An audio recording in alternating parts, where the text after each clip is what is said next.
നമസ്കാരം. തിരികെ വരാനാവില്ല എന്ന സാഹചര്യത്തിൽ നിന്നുള്ള അത്ഭുതകരമായ തിരിച്ചുവരവ്.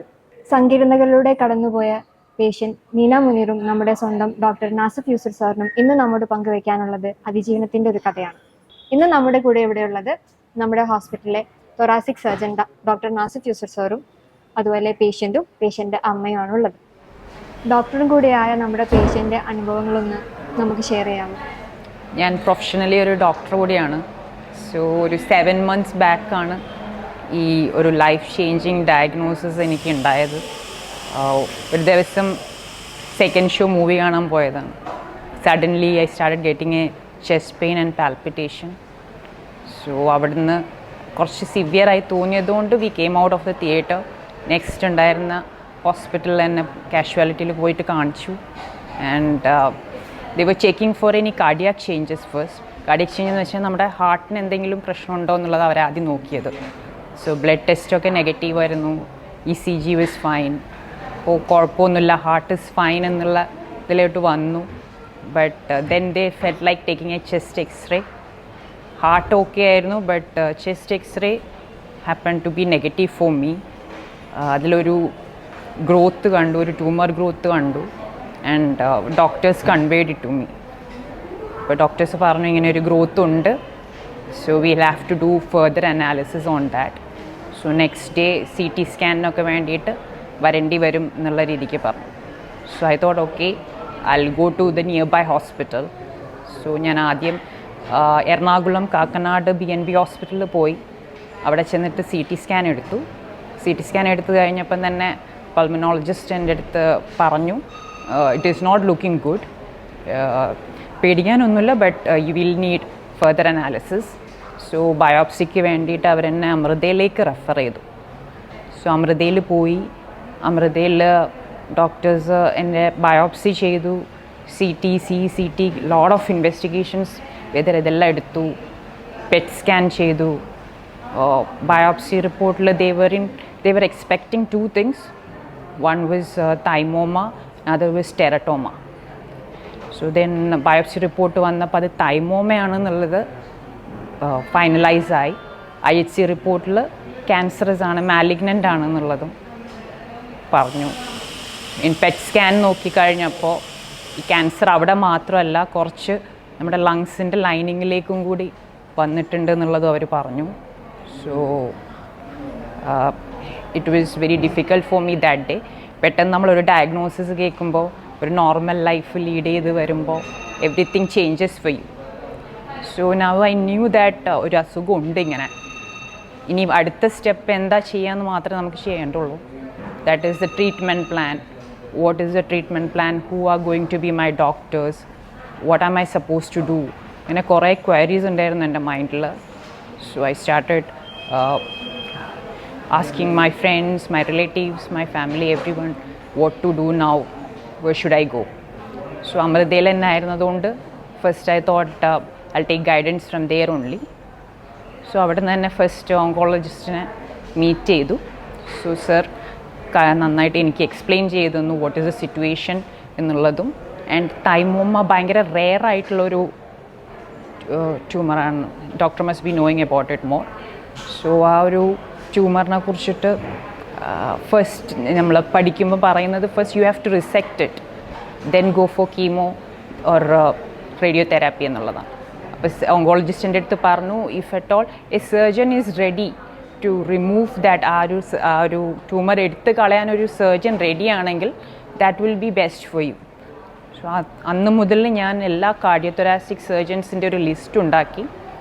ലൈക്ക് ഞാൻ എറണാകുളത്ത് സെറ്റിൽ ആയതുകൊണ്ട് I wanted someone from there only, അല്ലെങ്കിൽ നിയർ ബൈ. പിന്നെ എൻ്റെ നേറ്റീവ് കാലിക്കറ്റാണ്. അപ്പോൾ കാലിക്കറ്റിലും ഞാൻ സെർച്ച് ചെയ്തു. I found some and I personally went and met 3 surgeons. പിന്നെ എൻ്റെ ഫ്രണ്ട്സ് കുറച്ച് പേരെ ചെന്ന് കണ്ടു. പിന്നെ എൻ്റെ ഒരു കസിൻ റേഡിയോളജിസ്റ്റാണ്, പുള്ളിയും കുറച്ച് പേരെടുത്ത് സംസാരിച്ചു. So none of the surgeons gave me the assurance what I was looking for. എല്ലാവരും എൻ്റെ അടുത്ത് if you want we can do it എന്നുള്ളൊരു രീതിക്കാണ് സംസാരിച്ചത്. We can't assure you what is going to happen, half God half we ആ രീതിയിൽ. So ഞാൻ കേൾക്കാൻ ആഗ്രഹിച്ചതൊന്നും അവർ പറഞ്ഞില്ല. And that point of time also your name came up sir. Doctor Nasar Yusuf എന്നുള്ള പേര് ഞാൻ ആ സമയത്തും കേട്ടു. ബട്ട് ഫോർ സം റീസൺ എനിക്ക് കോണ്ടാക്ട് ചെയ്യാൻ പറ്റിയിട്ടില്ല സാറിനെ. സോ അത് എങ്ങോട്ട് എത്തിയില്ല.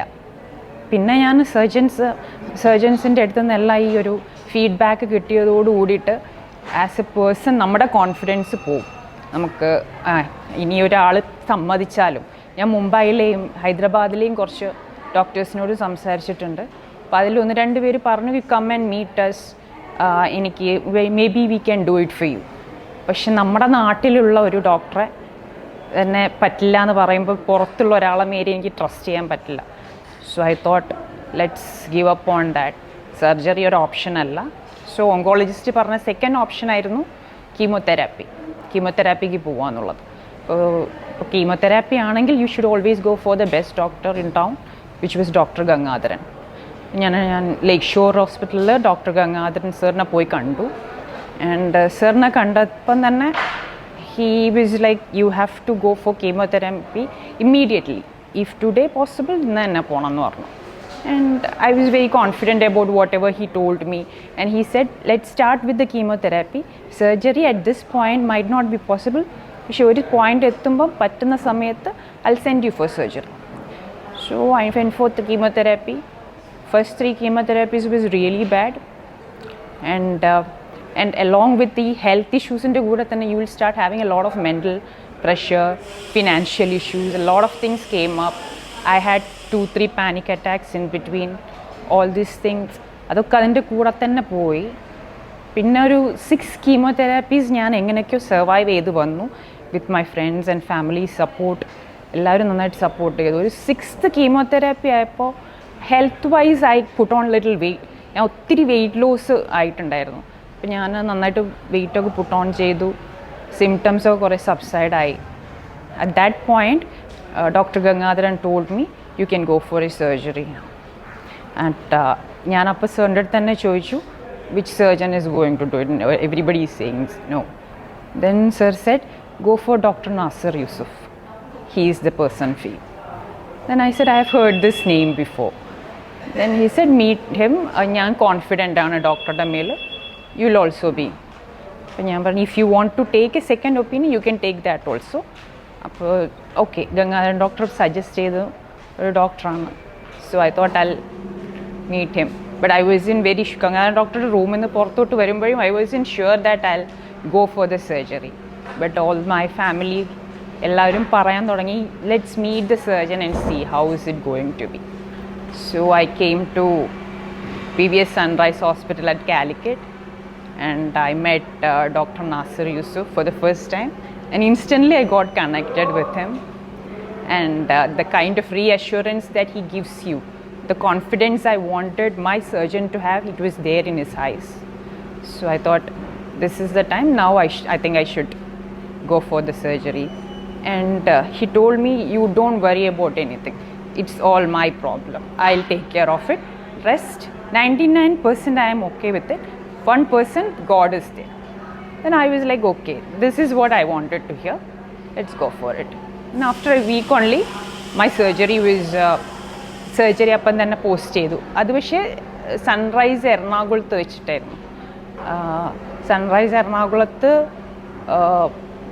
ചെന്നപ്പം തന്നെ I met first his coordinator ഉണ്ടായിരുന്നു, അജിത് സർ. ആൻഡ് പുള്ളി എല്ലാ കാര്യങ്ങളും വളരെ വൃത്തിക്ക് അറേഞ്ച് ചെയ്തിരുന്നു. Admissions and rooms, everything was perfect, organised ആയിരുന്നു. ആൻഡ് ഞാൻ സർജറിക്ക് പോകുന്നതിൻ്റെ തലേ ദിവസം ഡോക്ടർ പേഴ്സണലി എൻ്റെ അടുത്ത് വന്നു, റൂമിൽ വന്നു, കുറേ കാര്യങ്ങൾ സംസാരിച്ചു. He made me very free to ask him anything. എന്തും ചോദിക്കാം, എന്ത് ക്വസ്റ്റ്യൻസും സാറിനോട് ചോദിക്കാം, ആൻസർ കിട്ടും. എൻ്റെ സിസ്റ്റേഴ്സിനടുത്ത് നന്നായിട്ട് സംസാരിച്ചു. And he was more like A family. അപ്പം ഞാൻ ആ ആൻഷ്യസ്നെസ് എല്ലാം പോയി. ലൈക്ക് നാളെ എൻ്റെ സർജറി ആണെന്ന് എനിക്ക് തോന്നിയിട്ടേ ഇല്ല. I was happily I went to the OT. Let's see എന്നുള്ളത്. ബാക്കി ആ OT സർജറി ടൈമിലുണ്ടായിരുന്ന കാര്യങ്ങൾ ഐ തിങ്ക് ഡോക്ടറും എൻ്റെ അമ്മയും കൂടുതൽ നന്നായിട്ട് പറയുമായിരിക്കും. So this is my story of how I reached to him further any questions ആ ഒരു സമയത്ത് ഫിനാൻഷ്യൽ ഇഷ്യൂസ് ഉണ്ടെന്ന് പറഞ്ഞു, മെൻ്റലി ഡൗൺ ആണെന്ന് പറഞ്ഞു. അപ്പം അമ്മ എന്ന രീതിയിൽ എത്രത്തോളം ഹെൽപ്പ് ചെയ്തിരുന്നു അമ്മയുടെ സപ്പോർട്ട് മാമിന്? അമ്മ ഭയങ്കര പോസിറ്റീവായിട്ടുള്ള പേഴ്സണാണ്. അതുകൊണ്ട് തന്നെ ഞാൻ എപ്പോഴൊക്കെ ഡൗൺ ആയിട്ടുണ്ടെങ്കിലും അമ്മയുടെ പോസിറ്റിവിറ്റി കാണുമ്പോൾ നമ്മൾ വിചാരിക്കും okay I can do it, now I can do it. ഒരുപാട് ടൈം ഉണ്ടാവും നമുക്കിപ്പോൾ ഗീവ് അപ്പ് ചെയ്യണം, ഇത് പറ്റില്ല, എന്തെങ്കിലും ആവട്ടെ. ഞാൻ കീമോതെറാപ്പി വാർഡിൽ നിന്ന് ഇറങ്ങിപ്പോന്നിട്ടുണ്ട്, എനിക്കിനി ചെയ്യാൻ പറ്റില്ല എന്ന് പറഞ്ഞിട്ട്. സോ ആ സമയത്തൊക്കെ it is your family, your friends. അപ്പോഴാണ് നമുക്ക് മനസ്സിലാവുക ഇതുവരെ നമ്മൾ ഉണ്ടാക്കിക്കൊണ്ടിരുന്ന career, dream, money, nothing matters. The people around you is the only thing that matters. അപ്പോൾ ആ സിറ്റുവേഷനിൽ അമ്മ എന്ന രീതിയിൽ മാമിൻ്റെ എക്സ്പീരിയൻസ് ഒന്ന് ഷെയർ ചെയ്യാമോ? ഒരമ്മ ജീവിച്ചിരിക്കുമ്പോൾ ഒരു മകൾക്ക് ഇങ്ങനെ ഒരു പ്രശ്നം വരാറിയുമ്പോൾ അത് തന്നെ ധാരാളമാണ് നമുക്ക്. അപ്പോൾ ആ സമയത്താണ് നമ്മൾ PVS വന്നിട്ട് സാറിനെ കാണുന്നത് തന്നെ. സാറിനോട് ഒരു 1.5 മണിക്കൂർ സാറ് നമ്മളടുത്ത് സംസാരിച്ചിട്ടുണ്ട്. സാറെക്കുറിച്ച് പറയുകയാണെങ്കിൽ ഇപ്പോൾ നമ്മൾ വീട്ടിലുള്ള ഒരാളോട്, ഒരു അച്ഛനോടോ ഒരു ബ്രദറിനോടോ ഒരു മകനോടോ സംസാരിക്കുന്ന ആ ഒരു രീതി ഉണ്ടല്ലോ സാറിൻ്റെ, ഭയങ്കര പോസിറ്റീവ് ആയിരുന്നു സാറ് കേട്ടോ. എൻ്റെ അടുത്തും ഇങ്ങനെ ഞാനൊന്നും മിണ്ടുന്നൊന്നുമില്ല, സാർ എന്നോട് ഇങ്ങനെ കുഴപ്പമില്ല എന്നൊക്കെ പറയുന്നുണ്ടെങ്കിലും കൂടിയിട്ട് ആ ഒരു സംസാരം നമ്മളിലൊരാളായിട്ട് ഞങ്ങളെ കൂടെ ചേർത്ത് നിർത്തിയിട്ടാണ് സാറ് നമ്മൾ ആ സർജറിക്ക് കൊണ്ടുപോയത്. അങ്ങനെ നമ്മൾ ഉറപ്പിച്ചു സാറിനെ കൊണ്ട് തന്നെ ചെയ്യിക്കുക, എന്തായാലും പോസിറ്റീവായി നമ്മൾ വിജയിക്കും, ഇതിനെ നമ്മൾ മറികടക്കും, അതിജീവിക്കും എന്നാണ് ഞാൻ ഇവളുടെ അടുത്ത് എപ്പോഴും പറയും. നമ്മൾ അതിജീവിക്കും, നമ്മൾ ഈ സമയം കടന്നു പോകുമെന്ന് പറയുന്ന പോലെ. അങ്ങനെ ഞങ്ങൾ സൺറൈസിൽ ചെന്ന് എറണാകുളം അവിടെ വെച്ചിട്ടായിരുന്നു. അപ്പോൾ തലേ ദിവസം ഇവൾ പറഞ്ഞ പോലെ എൻ്റെ ചെറിയൊരു മോള് കൂടി ഉണ്ട്, അവൾ ഭയങ്കര ആക്റ്റീവാണ്. അപ്പോൾ സാർ റൂമിൽ വന്നു, അവളെ മോണാക്ട്, അവളുടെ കുറേ കവിതകൾ ഒക്കെ കേട്ട് നമ്മൾ സർജറിക്കേ വന്നതല്ല, വേറെ എന്തോ ഒരു സംഭവത്തിന് വന്ന പോലെ ഒരു ഫീല് സാർ അവിടെ ഉണ്ടാക്കിയെടുത്തു. സത്യം പറഞ്ഞാൽ എന്ന് വെച്ചാൽ ഞാൻ എത്രയോ ഡോക്ടേഴ്സിനെ കണ്ടിട്ടുണ്ട്, ഒരുപാട് ഡോക്ടേഴ്സിനെ. ഇങ്ങനെ ഒരു ഡോക്ടർ സത്യം പറഞ്ഞാൽ ജീവിതത്തിൽ ആദ്യമായിട്ടാണ് കാണുന്നത്. സിൻസിയറാണ്, ഡെഡിക്കേറ്റഡ് ആണ്, പൊളൈറ്റാണ്. ഇനി എന്തൊക്കെ പറയാണ്ടോ അതൊക്കെ ആ കിരീടത്തിലേക്ക് പറ്റും എന്നാണ് എൻ്റെ ഒരു അഭിപ്രായം. അതിനേക്കാൾ കൂടുതലായിട്ട് ഒരു ഡോക്ടർ എന്ന് പറയുമ്പോൾ അയാളുടെ ഒരു വർക്ക്, ആ ഒരു ജോബ്, ഡോക്ടർ എന്നുള്ള ആ ഒരു സ്കില്ലുണ്ടല്ലോ, അതിൽ ഒന്നും പറയാനില്ല. അപ്പോൾ ആ ഒരു സമയം ഞാൻ പറയുകയാണെങ്കിൽ പിറ്റേ ദിവസമാണ് സർജറി. രാവിലെ 7 മണിക്ക് കൊണ്ടുപോയിട്ട് വൈകുന്നേരം 4 മണിക്ക് കൊണ്ടുവരും എന്നാണ് പറഞ്ഞത്. നമ്മളൊക്കെ പറഞ്ഞയച്ചു. 7 മണി, ഒരു 9 മണിയൊക്കെ ആകുമ്പോൾ സർജറി തുടങ്ങിയിട്ടുണ്ടാവും. ഒരു 4 മണിയാകുമ്പോൾ അജിത്ത് വന്നിട്ട് നമ്മളോട് പറയുന്നു കുറച്ചുകൂടി കോംപ്ലിക്കേറ്റഡ് ആണ്, ഹാർട്ടിന് പറ്റി പിടിച്ചിരിക്കുകയാണ്, എന്താ ഇപ്പോൾ ചെയ്യുക, അപ്പോൾ കുറച്ചുകൂടി സമയം എടുക്കുമെന്ന് പറഞ്ഞു ആദ്യം ഫോൺ ചെയ്തിട്ട്. അപ്പോൾ ഓക്കെ നമ്മൾ വെയിറ്റ് ചെയ്തു, 5 മണിയാവുമല്ലോ. അപ്പോൾ അതിൻ്റെ മുന്നേ പിന്നെ കുറച്ച് കഴിഞ്ഞപ്പം വിളിക്കുന്നു, മുകളിലോട്ട് സാറ് ചെല്ലാൻ പറഞ്ഞിട്ടുണ്ട് എന്ന് പറഞ്ഞിട്ട്. അപ്പോൾ ഞാനും അങ്കിളൊക്കെ കൂടി ഓടി ചെല്ലുകയാണ്. അപ്പോൾ ആ സമയത്ത് ഡോക്ടറുണ്ട്, പിന്നെ ആര് ഉണ്ടായിരുന്നു, വേറെ 1-2 ഡോക്ടേഴ്സ് ഉണ്ടായിരുന്നു അവിടെ, അനസ്തേഷ്യ ഡോക്ടേഴ്സ് ഉണ്ടായിരുന്നു. പിന്നെ സാറിന് നല്ല ടെൻഷൻ ഉണ്ട്, നമ്മൾ ഭയങ്കര ടെൻഷനിലാണ്, ഡോക്ടർ എന്താ പറയാൻ പോണതെന്ന് നമുക്ക് അറിഞ്ഞൂടാ. അപ്പോൾ ഡോക്ടർ പറഞ്ഞു കുറച്ച് കോംപ്ലിക്കേറ്റഡ് ആണ് ഇനി അവസ്ഥ, എന്താ ഇപ്പോൾ ചെയ്യുക. അപ്പോൾ ഇപ്പോൾ കട്ട് ചെയ്തിരിക്കുന്നത് താഴെ ബ്രസ്റ്റിൻ്റെ അടിയിലായിട്ടാണ്. അപ്പോൾ ഹാർട്ടൊക്കെ ഭയങ്കരമായിട്ട് പ്രഷർ ഇതായിക്കൊണ്ടിരിക്കുകയാണ്, ഭയങ്കര ഒരു പ്രശ്നത്തിലാണ്. 1 മിനിറ്റ് നേരം സിങ്ക് ചെയ്തപ്പോൾ ഒന്നുപോലും എനിക്ക് സംശയമുണ്ട്, അത് സാറ് പറയും അതിൻ്റെ ബാക്കി. അപ്പോൾ നമ്മളോട് പറഞ്ഞു നമ്മൾ ഒരു ബൈപ്പാസ് കൂടി ചെയ്യണമെന്ന് പറഞ്ഞു. അപ്പോൾ ഏകദേശമൊക്കെ തീരുമാനമായ പോലെ തന്നെ. എന്നാലും ഡോക്ടറുടെ ആ കോൺഫിഡൻസ്, ഡോക്ടറാണ് നമുക്കത് തരുന്നത്, കുഴപ്പമില്ല നമുക്ക് ശരിയാക്കിയെടുക്കാം, ആ ഒരു കോൺഫിഡൻസിനെ മേലെ നമ്മൾ ഡോക്ടറിന് ഉറപ്പ് കൊടുക്കുകയാണ്, ഡോക്ടറെ ഏൽപ്പിക്കുകയാണ് നമ്മൾ. എൻ്റെ മോളെ ഇപ്പോൾ ഇങ്ങനെ ഇരിക്കുന്നുണ്ടെങ്കിൽ, അവളിങ്ങനെ ഇരിക്കുന്നുണ്ടെങ്കിൽ അതിന് കാരണം ഡോക്ടർ മാത്രമാണ്, വേറെ ഒരാൾക്കും, പിന്നെ മേലെ ഇരിക്കുന്ന ആളും. ഈ 2 പേരോടെ നമുക്ക് താങ്ക്സ് പറയാനുള്ളൂ. അതിനേക്കാൾ കൂടുതൽ പിന്നെ ഫാമിലി സപ്പോർട്ട്, ഫാമിലിയിലുള്ള ആൾക്കാർ ഫിനാൻഷ്യലി ആവട്ടെ, പിന്നെ അതുപോലെ ഹെൽത്ത് വൈസ് ആവട്ടെ, പിന്നെ ഇനി മെൻ്റലി ആവട്ടെ, ഭയങ്കര സപ്പോർട്ടീവ് ആയിരുന്നു എല്ലാവരും. അങ്കിളുമാരൊക്കെ മൊത്തം എല്ലാവരും ഉണ്ടായിരുന്നു അവിടെ. അതൊക്കെയാണ് എനിക്ക് ഈ എനർജി കിട്ടാനുള്ള ഒരു കാരണം. പിന്നെ ഡോക്ടറോട് പിന്നെ അത് കഴിഞ്ഞു. പിന്നെ രാത്രി ഒരു 8 മണിയായിട്ടുണ്ട്, 14 മണിക്കൂർ നീണ്ട സർജറി ആയിരുന്നു. അത് കഴിഞ്ഞ് രാത്രി ഞങ്ങൾ കണ്ടു. അപ്പോൾ ഏകദേശം സമാധാനമായി, പക്ഷേ ആ നൈറ്റ് കൂടി കടന്ന് കിട്ടണം എന്നുണ്ടായിരുന്നു. പിന്നെ അത് കഴിഞ്ഞ് അപ്പോൾ ഇവൾ റിക്കവറിയായി, ഈ നിലയിൽ ഇപ്പോൾ ഇവിടെ ഇരിക്കുന്നുണ്ട്. ഇപ്പോൾ ഒരു സർജൻ എന്നൊക്കെ പറയുമ്പോൾ ഒരു സർജറി കഴിഞ്ഞിട്ട് അങ്ങോട്ട് പോവുക എന്നുള്ളതല്ല കേട്ടോ. ഡോക്ടറുടെ ആ ഒരു രീതിയാണ് ഞാൻ കണ്ട ഏറ്റവും വലിയൊരു പോസിറ്റീവ് ഡോക്ടറിൽ. ആഫ്റ്റർ സർജറി ഉണ്ടല്ലോ, അത് ഏറ്റവും വലിയൊരു പ്രശ്നം തന്നെയാണ്. അത് ഡോക്ടർ ഫോളോ അപ്പ് എന്ന് പറഞ്ഞാൽ ഒന്നും പറയാനില്ല. ഓരോരോ കാര്യങ്ങളും സ്റ്റെപ്പ് ബൈ സ്റ്റെപ്പായിട്ട് ഡോക്ടർ അവിടെ ഹൈദരാബാദിൽ പോയിട്ട് തന്നെ പെട്ടെന്ന് തിരിച്ചു വന്നു. ആ ഓരോ കാര്യങ്ങൾ എന്തൊക്കെ പ്രശ്നങ്ങൾ വരാനുണ്ടാവുമെന്ന് മുൻകൂട്ടി കണ്ട് ഓരോന്നും സാറ് നീക്കം ചെയ്തതാണ്. അതുകൊണ്ടാണ് സാറിൻ്റെ ഓരോ സർജറിയിലും ഇത്രയധികം സക്സസ് റേറ്റ് അവിടെ ഉണ്ടായതെന്ന് ഞാൻ വിശ്വസിക്കുന്നുണ്ട്. എത്രയോ സർജറി ചെയ്ത ആളാണ്. അപ്പോൾ അതിൽ ഇത് രണ്ടും കൂടി കൂട്ടി യോജിപ്പിച്ചാണ്, ബിഫോർ ആഫ്റ്റർ എല്ലാം കൂടി യോജിപ്പിച്ചിട്ടാണ് സാറ് പോകുന്നത്. അപ്പോൾ ഇനി ആർക്കെങ്കിലും ഇത് നമ്മളിങ്ങനെ ഒരു വീഡിയോ ചെയ്യാനും ഇവിടെ ഇരുന്നെടുക്കാനൊക്കെ ഉള്ള കാരണം നമ്മളുടെ ഈ ഒരു കഥ ജനങ്ങളിലേക്ക് എത്തട്ടെ, ഒരു ഇൻഫർമേഷൻ. ഇനി ആർക്കെങ്കിലും ഇങ്ങനെ എന്തെങ്കിലും ബുദ്ധിമുട്ടുണ്ടെങ്കിൽ ഫസ്റ്റിൽ നമ്മളെ മനസ്സിൽ വരേണ്ട പേര് ഡോക്ടർ നാസർ യൂസഫ് സാർ എന്ന് തന്നെ ആവട്ടെ. അതുകൂടി ജനങ്ങളിലേക്ക് എത്തിക്കാൻ വേണ്ടിയിട്ട് തന്നെയാണ് നമ്മളിങ്ങനെ ഈ ഒരു സമയത്ത് പോലും ചെയ്യുന്നത്. ഇപ്പോൾ ഇവള് കംഫർട്ടായി. ഇപ്പോൾ പിന്നെ ശ്വാസത്തിന് കുറച്ചൊക്കെ പ്രശ്നം ഉണ്ടായിരുന്നു, അതൊക്കെ മാറി. ഒക്കെ സാറ് മിനിറ്റ് വെച്ച് നിന്ന് അങ്ങനെ ചെയ്തു പോവുകയാണ്. എന്തൊക്കെയാണെങ്കിലും ഒരുപാട് താങ്ക് യു നാസർ സാറിനോട് മാത്രമേ എനിക്ക് പറയാനുള്ളൂ. Thank you ma'am. നമ്മൾ ഇത്ര നേരം കേട്ടിട്ടുള്ളത് രോഗിയുടെ വശത്തു നിന്നുള്ള അനുഭവങ്ങളാണ്. ഇനി നമുക്ക് ഇതിനെക്കുറിച്ചുള്ള ക്ലിനിക്കലായിട്ടുള്ള നോളജ് കിട്ടാനും അതുപോലെ ഡോക്ടർ എന്ന രീതിയിൽ ആ സമയത്ത് എടുക്കേണ്ടി വന്ന തീരുമാനങ്ങളും ചിന്തകളും ഒക്കെ ഷെയർ ചെയ്യാൻ വേണ്ടി സാറിനോട് ഞാൻ thank you very much. Very well said. ഡോക്ടറുടെ എക്സ്പീരിയൻസ്, ഞാനും ഡോക്ടറാണ്, ബട്ട് ഞങ്ങൾ മറ്റേ സൈഡിലാണ് കാണുന്നത്. മാനസിക crisis you go through, in fact you actually staring at death നമ്മൾ പറയുന്നത്. അങ്ങോട്ട് പിന്നെ only one way, but it's as you rightly say, only the person അനുഭവിക്കുന്ന ആളിനെ അറിയുള്ളൂ ഇത്. ആൻഡ് നല്ല സപ്പോർട്ട് ഉമ്മയുടെ അടുത്ത് നിന്ന് കിട്ടിയ everything has to work out. അപ്പോൾ എൻ്റെ റോള് വരുന്നത് ഉള്ളി അബൌട്ട് ഒരു 2 ദിവസം മുമ്പ് ഡോക്ടർ ഗംഗാധരൻ വിളിച്ചിരുന്നു, ലേക്ക് ഷോറിലെ ഓങ്കോളജിസ്റ്റാണ് സീനിയർ. ഞങ്ങൾ കഴിഞ്ഞ 8-10 കൊല്ലം വളരെ കോംപ്ലിക്കേറ്റഡ് കേസസ് ചെയ്ത ആ അനുഭവത്തിലായിരിക്കും അങ്ങനെ ഇങ്ങനെ വിളിച്ചു പറഞ്ഞു, ഇങ്ങനെ ഡോക്ടർ ഇസ് ദെയർ, അവർക്കൊരു തൈമോമ പറഞ്ഞൊരു അസുഖമാണ്. ബട്ട് ദ പ്രോബ്ലം ഇസ് അത് കീമോതെറപ്പി കൊടുത്തിട്ടും റെസ്പോണ്ട് ചെയ്യുന്നില്ല, വലിപ്പം കുറയുന്നില്ല. ആൻഡ് സാധാരണ ഇത്ര ഇൻവേസീവ് ആവുമ്പോൾ ലങ്ങിലേക്ക് കയറി പറ്റി, ഹാർട്ടിൻ്റെ പെരിക്കാർഡിൽ കയറി പറ്റി, ഹാർട്ടിന് വരുന്ന മെയിൻ വെസൽ ലങ്സിലേക്ക് പൾമണറി ആർട്ടറി പറയുന്നു, അതിലും പ്രഷറുണ്ട്. പിന്നെ വേറൊരു രക്തക്കുഴലുണ്ട്, സുപ്പീരിയർ പൾമണറി വെയിൻ, അതിനെയും ബാധിച്ച് ഹൈലത്തിലേക്ക് ലങ്ങും ഹാർട്ടും ജോയിൻ ചെയ്യുന്ന സ്ഥലത്തും പിന്നെ അയോട്ട പറഞ്ഞാൽ വലിയ രക്തക്കുഴൽ ഹാർട്ടിന് വരുന്ന, ഇതെല്ലാം അങ്ങ് പറ്റിയിരിക്കുമായിരുന്നു. പിന്നെ ഇങ്ങനത്തെ സ്റ്റേജിൽ സാധാരണ surgery is no role. And pleura പറഞ്ഞ ലങ്സിൽ ആവരണത്തിലും ഇത് എത്തിപ്പറ്റിയിട്ടുണ്ട്. അപ്പോൾ സർജറി ചെയ്തിട്ട് എന്താ ഗുണം is A big question.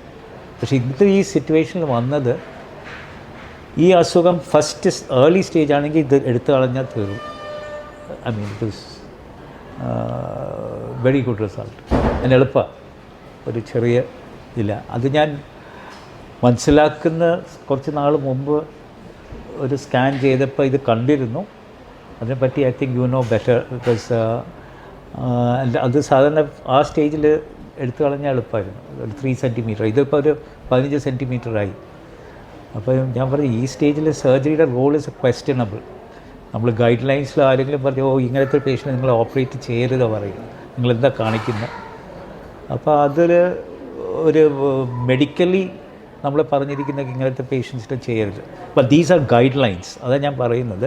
I am sorry, മീറ്റിങ്സിലും പറയുന്ന പല നാഷണൽ ഇൻ്റർനാഷണൽ മീറ്റിങ്സിൽ പറയുന്നത് ഇത് ഖുറാനും ബൈബിളും രാമായണമൊന്നുമല്ല, ഇത് മാറിക്കൊണ്ടിരിക്കും. നമ്മൾ ഇന്നത്തെ അനുഭവം നാളെ ഇത് പ്രാക്ടീസിലും സ്കൂളിലും കോളേജിലും എല്ലാം പഠിപ്പിക്കുന്നു. സ്കൂൾ പറഞ്ഞാൽ മെഡിക്കൽ സ്കൂളാണ് ഉദ്ദേശിക്കുന്നത്, സാധാരണ 4th സ്റ്റാൻഡേർഡ് 3rd സ്റ്റാൻഡേർഡല്ല. അപ്പോൾ ഇതെല്ലാം പറഞ്ഞ് പിന്നെ ഉള്ളി ഓപ്ഷൻ ഡോക്ടർ ഗംഗാധരൻ പറഞ്ഞ് ഇതൊന്നും കുറച്ചൊക്കെ സൈസ് കുറച്ചാൽ ചിലപ്പം കീമോതെറാപ്പി ഏക്കും, എന്തെങ്കിലും ചെയ്യാൻ പറ്റുമല്ലോ നോക്കുക. അത് പറഞ്ഞിട്ട് ഇവർ വന്നു. ഇവർ ഫുൾ ഫാമിലി ഉണ്ടായിരുന്നു. And she was very quiet. എൻ്റെ ഒപ്പിയിൽ ഒന്നും മിണ്ടുന്നില്ല. ഞാൻ വെച്ച ക്വയറ്റ് ലേഡി ആയിരിക്കും. She wasn't talking much, she was just listening to what. ഇപ്പോൾ ഇടയ്ക്ക് ഞാൻ ചോദിക്കും എന്തായിരുന്നു, ഹാവ് യു എനി ക്വസ്റ്റ്യൻസ്, ചോദിക്കാനുള്ളത് ചോദിച്ചോളൂ, എൻ്റെ കുറച്ച് വിവരം വെച്ച് ഞാൻ പറയാം. പക്ഷെ ഒന്നും പറയില്ല, എല്ലാം തലയാട്ടിക്കൊണ്ടിരുന്നു. പിന്നെ കുറച്ച് നേരം കഴിഞ്ഞാൽ യൂഷ്വൽ ഡോക്ടറെ അടുത്ത് വെളിയിൽ പോയി കുറച്ച് നേരം അവിടെ നടക്കാനെല്ലാം പറഞ്ഞിട്ട് വന്നു. പിന്നെ ഫാമിലിയായിട്ട് സംസാരിച്ച്. And she was strong, the mother was strong. In fact the uncles അവർക്ക് കാര്യങ്ങളെല്ലാം മനസ്സിലായിട്ടുണ്ടായിരുന്നു. ഇൻഫാക്ട് അവരിങ്ങോട്ട് പറഞ്ഞില്ല, പക്ഷെ ഞാൻ സംസാരിക്കുമ്പോൾ അവരൊന്നും അങ്ങനെ ടെൻഷൻ കാണിക്കുന്നു. പക്ഷേ ഉള്ളിൽ ടെൻഷൻ തീർച്ചയായിട്ടും കാണും. But they knew the condition and state of the patient. അങ്ങനെ അപ്പം I don't know whether you new it, but ഇവർ സമ്മതിച്ചു ഓപ്പറേഷന്. അപ്പം ഒരു നാല് ദിവസം കഴിഞ്ഞിട്ട് ഡേറ്റ് കൊടുത്ത്. അപ്പോൾ ഓപ്പറേഷൻ്റെ ഒക്കെ തലേദിവസം വന്ന് ഇവരുടെ സിസ്റ്ററുണ്ട്, younger sister, what's a name? She's brilliant. Like ഭയങ്കര മോണോ ആക്ടിങ്ങും ഈ റെസിറ്റേഷൻ ഹിന്ദിയിൽ. And next day she was going for, while we are in next Sunday she was having a state conference. And apparently തിങ്കളാഴ്ച operation അന്ന് ഞാൻ പോകുമ്പോൾ ചോദിച്ചപ്പോൾ result സ്റ്റേറ്റിൽ അവാർഡും കിട്ടി, പ്രൈസും കിട്ടി. അപ്പം സർജറി 9 o'clock ആയിട്ട് തുടങ്ങി. തുടക്കത്തിൽ അനസ്തീസിയയിൽ തന്നെ കുറച്ച് പ്രോബ്ലം ഉണ്ടായിരുന്നു, പക്ഷേ ദാറ്റ് വി ഓവർകെയിം ദാറ്റ്. തുറന്നു. ആൻഡ് സൈഡിൽ ഡോക്ടർ പറഞ്ഞു സൈഡിൽ കൂടെ ചെയ്യാൻ, ഫ്രണ്ടിൽ കൂടെ ചെയ്യരുത്. സാധാരണ ഇത് ഫ്രണ്ടിൽ കൂടെ ചെയ്യുന്നത്. അപ്പോൾ നേരെ നമുക്ക് ട്യൂമറിലൂടെ എത്തുക. ഇത് സൈഡിൽ കൂടെ ചെയ്യുക മീൻസ് കുറച്ചുകൂടെ ഒരു ബുദ്ധിമുട്ടാണ്, പക്ഷെ നമ്മൾ പതിവായിട്ട് അങ്ങനെ ചെയ്യാറുണ്ട്. അപ്പോൾ I said no, we can do it. അപ്പോൾ അങ്ങനെ ചെയ്തു. തുറന്ന് നോക്കുമ്പോൾ വലിയൊരു 15 സെൻറ്റിമീറ്റർ ട്യൂമർ അങ്ങ് പറ്റിയിരിക്കുക ഈ നമ്മുടെ നെക്കിൻ്റെ കഴുത്തിൻ്റെ അങ്ങോട്ട് താഴോട്ട്. അതിൻ്റെ ഇവിടം വരെ, ഇവിടുന്ന് തൊട്ട് നെഞ്ചിൻ്റെ ഈ ഭാഗം വരെ എത്തിയിട്ടുണ്ട് ട്യൂമർ. ലങ്ങനെ കയറി പറ്റി, ഹാർട്ടിൻ്റെ അവിടെയും കയറി പറ്റി. അങ്ങനെ ഇരുന്നപ്പോൾ ഡിസെക്റ്റ് ചെയ്യുന്ന ഹാർട്ടിൻ്റെ ആവരണമുണ്ട്, പെരിക്കാർഡിയം, അതും കട്ട് ചെയ്തു. പിന്നെ എത്താൻ കുറച്ചുകൂടെ ഉണ്ടായിരുന്നു. അപ്പോൾ ഈ ഓരോ തവണ നമ്മൾ ഇത് കട്ട് ചെയ്യുമ്പോൾ ഹാർട്ടിന് കുറച്ച് പ്രഷർ വരും. അപ്പോൾ ബി പി കുറയും, ഒരു 60-70 ആവും. സാധാരണ ബി പി ഒരു 110, 120 ഡോക്ടറുടെ ബി പി. അപ്പോൾ അതിൽ കുറച്ച് നേരം നമ്മൾ നിർത്തും, ബി പി കൂടും, പിന്നെയും ചെയ്യും. അങ്ങനെ ഒരു 3:30 മണിയായപ്പോഴും ഹാർട്ട് അങ്ങ് നിന്നുപോയി. പിന്നെ ഹാർട്ട് ഓപ്പണായിരുന്നു. അതുകാരണം നമുക്കൊരു ഡയറക്റ്റായിട്ട് കാർഡിയക് മസാജ് കൊടുക്കാൻ പറ്റില്ല. അപ്പോൾ ആ മസാജ് ചെയ്യുന്ന കാരണം ഈ ബ്ലഡ് സപ്ലൈ ഇപ്പം ബ്രെയിനിലേക്ക് ഒരു 3 മിനിറ്റ് അപ്പുറം കട്ടായ, 5 മിനിറ്റ് അപ്പുറം കട്ടായ തന്നെ ബ്രെയിൻ പിന്നെ ഡെഡാവും. അതിനർത്ഥം പിന്നെ ബ്രെയിനിൽ ഫങ്ഷൻ ഉണ്ടാവില്ല. അത് മെയിൻറ്റെയിൻ ചെയ്താണ് നമ്മൾ ഈ മസാജ് ചെയ്തുകൊണ്ടിരിക്കുന്നത്, ഹോപ്പിംഗ് ദാറ്റ് ഹാർട്ടിൻ്റെ ഇടിപ്പ് വന്ന് വിൽ ബി ഓക്കെ. അപ്പോൾ അങ്ങ് കുറച്ച് നേരം ഓരോ സെക്കൻഡ് ഞങ്ങൾക്ക് ഓരോ മിനിറ്റായിട്ട് തോന്നുന്നത്. Because it looks so long. Because heart തിരിച്ചു വന്നാൽ ബ്രെയിനിൽ എന്ത് പറ്റും അറിയില്ലല്ലോ. എന്തായാലും മസാജ് ചെയ്ത് കഴിഞ്ഞിട്ട് ഷോക്ക് കൊടുത്തു, പിന്നെയും ഷോക്ക് കൊടുത്തു, പിന്നെയും ഷോക്ക് കൊടുത്തു. 4ാമത്തെ ഷോക്ക് പറഞ്ഞാൽ ഈ ഡീഫിബ്രിലേറ്റർ വെച്ച് കറൻറ്റ് പാസ് ചെയ്യുന്ന ഹാർട്ടിൻ്റെ കൂടെ. അപ്പോൾ ഹാർട്ട് ഇടിപ്പ് തുടങ്ങി. പക്ഷേ നോർമൽ താളമല്ലായിരുന്നു. സാധാരണ ഹാർട്ട് ഇങ്ങനെ റെഗുലറായിട്ട് പമ്പ് ചെയ്യുന്നത്. ഇത് ഇങ്ങനെ അടിക്കും, പിന്നെ കുറച്ച് നേരം നിൽക്കും, പിന്നെ ഇങ്ങനെ അടിക്കും. പക്ഷേ ഒരു ജീവൻ ഉണ്ടായിരുന്നു, അതിൽ ഹാർട്ടിലൊരു ലൈഫ് ഉണ്ടായിരുന്നു. പിന്നെ പതുക്കെ അത് ശരിയായി വന്നു. മരുന്ന് കൊടുത്ത്, ബി പിയുടെ മരുന്ന് കൊടുത്തു, ഹാർട്ടിൻ്റെ റിതം ശരിയാക്കാൻ കോൾഡ്രോൺ കൊടുത്തു, ബി പി കൂട്ടാൻ വേണ്ടിയിട്ട് നോറഡ്രിനാലിൻ കൊടുത്തു, അഡ്രിനാലിൻ കൊടുത്തു, as well as vasopressin. B P അപ്പം പതുക്കെ സ്റ്റെബിലൈസ് ആവാൻ തുടങ്ങി. അപ്പോൾ ഇനി നെക്സ്റ്റ് സ്റ്റെപ്പ് നമ്മൾ ഇതേ രീതിയിൽ തുടരണോ? ഇങ്ങനെ തുടർന്നാൽ വീണ്ടും ഹാർട്ട് സ്റ്റോപ്പ് ചെയ്താൽ ചിലപ്പോൾ തിരിച്ച് കിട്ടില്ലായിരിക്കും. അപ്പോൾ ഓപ്പറേഷൻ ഞങ്ങൾ ചെസ്റ്റ് ഓപ്പണാണ്, സൈഡിൽ കൂടെ ചെയ്തിരിക്കുന്നത്. ഞങ്ങൾ ഡോക്ടേഴ്സ് ഡിസ്കസ് ചെയ്തു ഇനി എന്താ ചെയ്യാൻ പറ്റുന്നത്. പിന്നെ ഫാമിലി അടുത്ത് ഞങ്ങൾ പറഞ്ഞു, അൺസ്ക്രബ് ചെയ്തു. ഞാൻ ഡീസ്ക്രബ് പോയിട്ട് ഇവർ ഉമ്മ ഉണ്ടായിരുന്നു, ബ്രദേഴ്സ്, അങ്കിൾസ് ഉണ്ടായിരുന്നു. ഇങ്ങനെ ഒരു ഹാർട്ട് നിന്ന കാര്യം പറഞ്ഞിട്ടില്ല, പക്ഷേ തിരിച്ചു വന്നു. അപ്പോൾ ഇനി എന്താ ചെയ്യാൻ പറ്റുന്ന ഡിസ്കസ് ചെയ്യാനാണ് ഞങ്ങൾ പറഞ്ഞു. 2 ഓപ്ഷനുണ്ട്. ഒരെണ്ണം ഇവിടെ വെച്ച് സ്റ്റോപ്പ് ദി ഓപ്പറേഷൻ, അപ്പോൾ ഒരു ലൈവ് പേഴ്സൺ, ലൈവ് ആളിരിക്കും തിരിച്ചു വരുന്നത്, പക്ഷേ ട്യൂമർ അവിടെ കാണും. സെക്കൻഡ് ഓപ്ഷനായിരുന്നു ഈ ബൈപ്പാസ് സർജറി ചെയ്യുന്ന പോലെ ഹാർട്ട് ലങ് മെഷീനിലേക്ക് കണക്ട് ചെയ്യുമ്പോൾ ഹാർട്ടിനൊരു റെസ്റ്റ് കിട്ടും. പക്ഷേ നമ്മൾ ഈ blood supply to the brain, kidney എല്ലാം മെയിൻറ്റെയിൻ ചെയ്ത് ഇതങ്ങ് ട്യൂമർ കട്ട് ചെയ്തെടുക്കാം. അപ്പം സ്ട്രെസ്സ് കുറവായിരിക്കും. പക്ഷെ അതിൽ പ്രോബ്ലം വരുന്നത് ഇവിടെ തുറക്കണം. പിന്നെ ഈ ഹാർട്ട് ലങ് മെഷീനിലേക്ക് കണക്ട് ചെയ്യുമ്പോൾ അതിൽ നമ്മൾ ഈ രക്തം കട്ടയാവാതിരിക്കാൻ ഒരു മരുന്ന് കൊടുക്കും, ഹെപ്പറിൻ. ആൻഡ് ഇതൊരു വലിയ ട്യൂമറാണ് എടുത്തിരിക്കുന്നത്, അപ്പോൾ നല്ല ബ്ലീഡിങ് ഉണ്ടാകാൻ സാധ്യതയുണ്ട്. അത് പക്ഷേ ഇവരുടെ അടുത്ത് ഡിസ്കസ് ചെയ്തു. ആൻഡ് ഇവർ I remember uncle mister Hasan uncle പറഞ്ഞു, that we leave it to you doctor എന്താ വിചാരിക്കുന്നത് അതാ ബെസ്റ്റ്, മറ്റേ നിങ്ങൾ ബൈപ്പാസിലിട്ട് ചെയ്തോളൂ, കഴിയുന്നാൽ ട്രൈ ചെയ്യുക, ട്യൂമർ എടുത്ത് കളയുക. അത് ചെയ്ത് അങ്ങനെ ഒരു പെർമിഷൻ കിട്ടിയ, ഒരു ബ്ലാങ്കറ്റ് പെർമിഷൻ കിട്ടിയാണ് ഞങ്ങൾ തിരിച്ചുപോയി.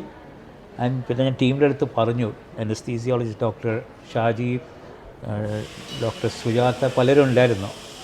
അപ്പോൾ അവരടുത്ത് പറഞ്ഞു, എനിക്കൊരു ചാൻസ് കൂടി നിങ്ങൾ തരുമോ, I just try once more, ഇതിലെ കൂടെ എടുക്കാൻ പറ്റുമോ ഇല്ലയോ, അല്ലെങ്കിൽ പിന്നെ അവർ പറഞ്ഞു ഓക്കെ ട്രൈ. പിന്നെ ഞങ്ങൾ ഭാഗ്യത്തിന് ഒരു 30-40 മിനിറ്റ്സ് കൊണ്ട് ഹോൾ ട്യൂമർ കിട്ടി. ഒരു വലിയ ആശ്വാസമായി, ഇവിടെ തുറക്കേണ്ടി വന്നില്ല. അപ്പോഴത്തേക്ക് ബി പി കുറച്ച് സ്റ്റെബിലൈസായി. ആൻഡ് ഫ്ലൂറൈഡ് പുറത്തുള്ള കുറച്ച് ഡെപ്പോസിറ്റ്സ് ഉണ്ടായിരുന്നു, അത് നമ്മൾ എടുത്തു. നമ്മൾ ഉദ്ദേശിച്ച കാര്യം ഫൈനലി ചെയ്യാൻ പറ്റി. ആൻഡ് ഹാപ്പിലി തിരിച്ച് നമുക്കൊരാൾ അവിടെ അങ്ങേയറ്റം പോയ ആൾ തിരിച്ച് നമുക്ക് കിട്ടി. ഒരു 8-8:30 കഴിഞ്ഞു.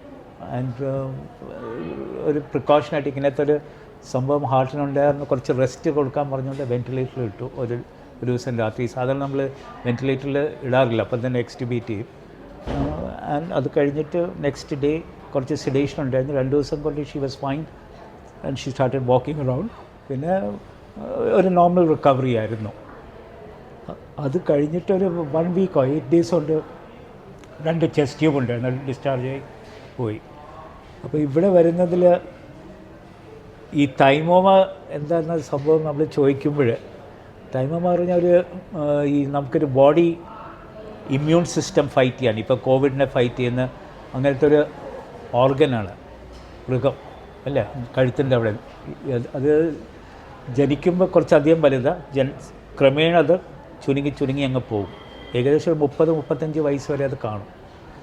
അത് ചിലവർക്കത് മാറാത്ത ആൾക്കാർക്ക് ചിലപ്പോൾ അത് ക്യാൻസറായിട്ട് മാറാം, അല്ലെങ്കിൽ ഒരു മയസ്തീനിയ പറഞ്ഞൊരു അസുഖമുണ്ട്, വേറെ ആളിന് വീക്കാവും, ശ്വാസം എടുക്കാൻ പറ്റുന്നില്ല. അപ്പോൾ അങ്ങനത്തെ ഒരു കണ്ടീഷനിൽ നമ്മളത് എടുത്ത് കളയും. പക്ഷേ ഇതൊരു ക്യാൻസറായിട്ട് മാറി. എനിക്ക് ഈ ക്യാൻസർ വാക്ക് യൂസ് ചെയ്യുന്നതിൽ വളരെ വിഷമമുണ്ട്. ഞാൻ യൂസ് ചെയ്തിട്ടില്ലായിരുന്നു ഇതുവരെ ഇവരെടുത്ത് സംസാരിക്കുമ്പോൾ. നമ്മൾ മാലിഗ്നൻസി പറയും, വേറെ ന്യൂപ്ലാസം പറയും, അതെല്ലാം ഒരാൾക്കൊരു മറ്റൊരു അവേർഷനാണ് മറ്റേ വാക്ക് യൂസ് ചെയ്യുന്നത്. But she is very strong. Doctor is amazingly strong, family is very strong. അതുകൊണ്ട് ഞങ്ങൾക്ക് കുറച്ച് ധൈര്യം ഉണ്ടായിരുന്നു. ആൻഡ് ഫ്രാങ്കായിട്ടാണ് ഞങ്ങൾ സംസാരിച്ച്. So I think all those factors, ആ സ്ട്രെങ്ത്തും positivity from your side and her to the will to fight got us out of this situation. So doctors ആയിട്ടുള്ള എക്സ്പീരിയൻസ് കേട്ടപ്പോൾ എനിക്ക് തോന്നുന്നു വളരെയധികം മിറാക്കുലസ് ആയിട്ടുള്ള ഒരു കേസാണിതാണ്. സോ മാമിൻ്റെ പോസ്റ്റ് ഓപ്പ് ആയിട്ടുള്ള എക്സ്പീരിയൻസ് ഒന്ന് ഷെയർ ചെയ്യാമോ? നമുക്ക് സർജറി ഡേ കഴിഞ്ഞ് കഴിഞ്ഞാൽ നെക്സ്റ്റ് ഡേ നമുക്ക് തരുന്നത് കോൺഷ്യസ് സെഡേഷൻ ആയിരിക്കും. കോൺഷ്യസ് സെഡേഷൻ എന്ന് വെച്ച് കഴിഞ്ഞാൽ you can no what is going on around U. That is നമ്മുടെ ബ്രെയിൻ നല്ല ആക്റ്റീവായിട്ടിരിക്കും, നമുക്ക് കേൾക്കാൻ പറ്റും എന്താ ചെയ്യുന്നത്, നമുക്ക് ഫീൽ ചെയ്യാം. But you can't move your body, you can even move your eyes. അങ്ങനെ ഒരു സ്റ്റേജിലായിരിക്കും നമ്മളെ ICUയിൽ കൊണ്ടുവന്ന് കിടത്തുന്നുണ്ടാവും. സോ ആ സമയത്ത് ആഫ്റ്റർ മൈ OT എൻ്റെ അടുത്ത് പറഞ്ഞിരുന്ന ടൈമിംഗ് 9 to 4 o'clock സർജറി കഴിയും. So when I came to ICU in my mind it is 4 o'clock only. പക്ഷേ ചുറ്റും ബാക്കിയുള്ള സ്റ്റാഫുകളുടെ സംസാരവും ഡോക്ടേഴ്സിൻ്റെ സംസാരവും നഴ്സസിൻ്റെ സംസാരത്തിൽ നിന്നും I could make out it is very late now. ഇത്തിരി ലേറ്റായിട്ടാണ് വന്നിരിക്കുന്നത്. And there were lot of complications in my surgery. Surgery നടക്കുമ്പോൾ എന്തൊക്കെയൊക്കെയോ എക്സ്പെക്റ്റ് ചെയ്യാത്ത കാര്യങ്ങൾ അവർ അഡ്രസ്സ് ചെയ്യേണ്ടി വന്നിട്ടുണ്ടായിരുന്നു എന്നുള്ളത് അവരുടെ സംസാരത്തിൽ നിന്ന് എനിക്ക് പിക്ക് ചെയ്യാൻ പറ്റും. Because I am also in the field. So എനിക്കറിയാം അവരെന്താ ടേംസ് യൂസ് ചെയ്യുന്നതൊക്കെ വെച്ച് നോക്കുമ്പോൾ. സോ ഹാർട്ടിനെ കുറിച്ചിട്ട് സാർ പറഞ്ഞത് പേഷ്യൻ്റ് ക്രഷായിട്ടുണ്ടായിരുന്നു, അങ്ങനത്തെ മൂവ്മെൻറ്റ്സും കാര്യങ്ങളും എന്താണ് ചെയ്തുകൊണ്ടിരിക്കുന്നത്. Every now and then they'll get a call from doctors. അവർ എൻക്വയർ ചെയ്തുകൊണ്ടേ ഇരിക്കുവാണ്, എന്താണ് ഇപ്പോൾ പേഷ്യൻ്റ് എങ്ങനെ എന്തെങ്കിലും റെസ്പോൺസ് ഉണ്ടായോ അങ്ങനെ ഇങ്ങനെ. So I knew something was difficult, but after in the morning also എനിക്ക് കുറച്ചൊന്ന് കോൺഷ്യസ്നെസ് വന്നു കഴിഞ്ഞപ്പോൾ and I could see a lot of doctors nurses, everybody was staring at me with surprise. I don't know them, but they were looking at me as if അവർക്ക് എന്നെ കുറേ നാളായിട്ട് അറിയാം. They were very happy to see my എങ്ങനെയാണ് ഞാൻ കണ്ണു തുറക്കുന്നതും എന്താ എൻ്റെ റെസ്പോൺസ് വരുന്നതും ഒക്കെ. Even Nasar sir was there. But ഞാൻ ഫസ്റ്റ് തലേ ദിവസം കയറുന്ന സമയത്ത് നാസർ ഡോക്ടറെ കണ്ടതുപോലെയല്ല നെക്സ്റ്റ് ഡേ കാണുന്നത്. he was little, okay, she is okay now, she will take some time, എന്നിട്ട് എന്തെങ്കിലും പറയാമെന്നുള്ള രീതിയിലായിരുന്നു സാറിൻ്റെ അടുത്തു നിന്നുള്ള റെസ്പോൺസും. സോ ആഫ്റ്റർ ദാറ്റ് അവിടെ വളരെ നല്ല രീതിയിൽ അവരെന്നെ ടേക്ക് കെയർ ചെയ്തിട്ടുണ്ട്. എല്ലാ നേഴ്സസ് ആണെങ്കിലും അവർക്കൊരു സിസ്റ്റം ഉണ്ട് അവിടെ, ഒരു ഓർഗനൈസ്ഡ് മാനർ ഉണ്ട് ICUവിൽ. ഇങ്ങനെ കാര്യങ്ങൾ ചെയ്യേണ്ടത്, പേഷ്യൻ്റെ അടുത്ത് എങ്ങനെയാണ് പെരുമാറേണ്ടത്, എങ്ങനെ അവരെ മൂവ് ചെയ്യേണ്ടത്, എല്ലാം അവർക്ക് പ്രോപ്പർലി ട്രെയിൻഡാണ് അവർ. അത് ഒരു സിസ്റ്റർ കഴിഞ്ഞ് അടുത്ത സിസ്റ്റർ വരുമ്പോഴും ദേ വോണ്ട് മിസ് എ പോയിൻറ്റ്. ഒരു കാര്യം പോലും പേഷ്യൻറ്റിനെ കുറിച്ച് അവർ നെക്സ്റ്റ് സിസ്റ്ററിനെ അല്ലെങ്കിൽ നഴ്സസിൻ്റെ അടുത്ത് പറയാൻ അവർ വിട്ടുപോയില്ല. They'll write it down. They are always talking about the patient. They are always talking about what is to be done. ആ രീതിക്കാണ് അവിടെ ആ ഒരു ICUവിലെ സിസ്റ്റം ഉള്ളത്.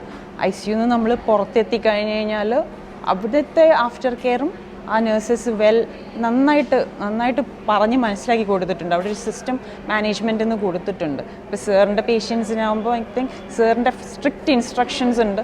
അവരെന്ത് പറഞ്ഞാലും അതെന്നിലേക്ക് എത്തണം. Morning and evening he'll communicate with them. എനിക്ക് എന്തെങ്കിലും പെയിനുണ്ടോ, ബുദ്ധിമുട്ടുണ്ടോ, സർ പേഴ്സണലി വന്ന് എന്നെ കാണും, കുറേ നേരം സംസാരിക്കും. മേ ബി 5-10 മിനിറ്റ്സിൽ പറയാൻ പറ്റാത്തത് 15 മിനിറ്റ്സ് ഞാൻ ടൈം സ്പെൻഡ് ചെയ്ത് അവൾ പറയുമായിരിക്കും എന്നുള്ളതിൽ ഇങ്ങനെ സംസാരിച്ച് നിൽക്കും. And that is good. That അപ്പോൾ എനിക്ക് ഓർമ്മ വരും അടുത്ത കാര്യം എന്താ ചോദിക്കേണ്ടത്. ഡോക്ടറോട് കുറച്ചുകൂടി ഈസി ആയിട്ട് നമുക്ക് ചോദിക്കാൻ പറ്റും. നമുക്ക് ഇത് ചോദിച്ചാൽ സ്റ്റുപ്പിഡായി പോവോ തോന്നുന്ന കാര്യങ്ങളും you can ask him and he'll talk to you like this is nothing. And നന്നായിട്ട് നമ്മൾ ഓക്കെ ആണ്, നമ്മൾ നോർമൽ ആയിട്ട് ബ്രീത്ത് ചെയ്യുന്നുണ്ട്, പെയിനെല്ലാം മാറി പ്രോപ്പർലി ഇനി വീട്ടിൽ പോകാനുള്ള ഒരു കോൺഫിഡൻസ് ആയി എന്ന് തോന്നുമ്പോൾ മാത്രമേ അവർ നമ്മളെ ഡിസ്ചാർജ് ചെയ്ത് വിടത്തുള്ളൂ. And he is always available for you. Thank you ma'am. സാറിൻ്റെ കരിയറിൽ സാറിന് എത്രയേറെ ഹൈ റിസ്ക് കേസസ് ഉണ്ടായിട്ടുണ്ടാവും. അപ്പോൾ ഈ പെർട്ടിക്കുലർ കേസിൽ ഇത് സക്സസ് ആയപ്പോൾ സാറിനുണ്ടായ ഒരു എക്സ്പീരിയൻസ്, ഒരു ഫീൽ എന്താണെന്ന് ഷെയർ ചെയ്യാമോ? ഇത് പല കേസും ചെയ്തിട്ടുണ്ട്. As you rightly said sir, ഇത് ഇത്രയും ഞാൻ പ്രോബ്ലം എക്സ്പെക്റ്റ് ചെയ്തില്ല. ഹാർട്ട് നിന്ന് പോവും. അപ്പോൾ ഞങ്ങളുടെ ഹാർട്ടിൽ നിന്ന് പോയി, ഹോൾ ടീമിൻ്റെ ഹാർട്ടിൽ നിന്ന് പോയി. That was not expected. Surgery ഡിഫിക്കൽട്ടായിരിക്കും, പക്ഷേ ഹാർട്ട് നിന്നപ്പോൾ പിന്നെ കുറച്ച് നേരം എടുത്തു തിരിച്ച് കിട്ടാൻ. പക്ഷേ that was one of the most challenging cases പറയാം. ഇതിൽ ഈ തൈമോമ പറഞ്ഞ അസുഖം വളരെ റെയറാണ്. ഇപ്പം നമ്മളുടെ ഒരു ഹൈ വോളിയം സെൻറ്റർ കാരണം നമ്മുടെ അടുത്ത് കേരളത്തിലും സൗത്ത് ഇന്ത്യയിലും പല സ്ഥലത്തിലും കേസ് വരുന്ന കാരണം നമുക്കൊരു റെഗുലർ ബേസിസ് നമ്മൾ ചെയ്യുന്നുണ്ട്. ബട്ട് ജനറലി ഇത് 1 മില്യണിൽ ഒരു കേസ് വരുന്നത്. ഫോർ എക്സാമ്പിൾ അങ്ങനെ നോക്കുമ്പോൾ കേരളത്തിലെ പോപ്പുലേഷൻ ഇസ് അബൌട്ട് 34 മില്യൺ. അത് വെച്ച് നോക്കിയാൽ ഒരു 34 പേർക്കേ പാടുള്ളൂ തൈമോമ ഹോൾ കേരളത്തിൽ. അപ്പോൾ അങ്ങനത്തെ ഒരു റെയർ അസുഖമാണ്. ആൻഡ് ഇത് നല്ല result has been good. Biopsy report വന്നു, ഓൾമോസ്റ്റ് ടോട്ടൽ കംപ്ലീറ്റ് ക്ലിയറൻസ് ആണ്. ഇനി അങ്ങോട്ട് എന്തെങ്കിലും ഉണ്ടെങ്കിൽ ചെറിയൊരു ട്രീറ്റ്മെൻറ്റേ ഉള്ളൂ. But excellent prognosis. He should തിരിച്ച് ജോലിക്ക് പോകാൻ പറ്റും. But I can see you smile. അപ്പം തീർച്ചയായിട്ടും you will go back to it. അപ്പം ഞാൻ ഒരു ഡോക്ടറുടെ ഏറ്റവും വലിയ ആഗ്രഹം ആദ്യം ആളെ രക്ഷപ്പെടുത്തുക, തിരിച്ച് ജോലിക്ക് പോവുക, തിരിച്ച് ലൈഫിലേക്ക് നോർമലായിട്ട് വരിക. അതാണ് ഞങ്ങൾക്ക് ഏറ്റവും വലിയ satisfaction, at least for me we get. So in the end ചുരുക്കം പറഞ്ഞാൽ it was a great family. ഇപ്പം പറയാം ഗ്രേറ്റ് എക്സ്പീരിയൻസ്. പക്ഷേ do I want to repeat it? No. But നിങ്ങളെല്ലാം സപ്പോർട്ടും, your support, family support, very strong girl. I think everything work, God was with us. എല്ലാം കൂടി ആയപ്പോഴും കോമ്പിനേഷൻ നമുക്ക് ശരിയായി വന്നു. Thank you sir. ഈ ഒരു പെർട്ടിക്കുലർ എക്സ്പീരിയൻസിൽ നിന്ന് എനിക്ക് മനസ്സിലാക്കാൻ പറ്റിയിട്ടുള്ളത്, നമ്മൾ ഏതൊരു രോഗത്തിനാണെങ്കിലും റൈറ്റ് ടൈം റൈറ്റ് ഡോക്ടറിൽ നിന്ന് റൈറ്റ് കെയർ ലഭിക്കുക എന്നുള്ളതാണ് ഇമ്പോർട്ടൻറ്റ്. സോ അതാണ് ഈ കേസ് നമുക്ക് പഠിപ്പിച്ചു തരുന്നത്. Thank you.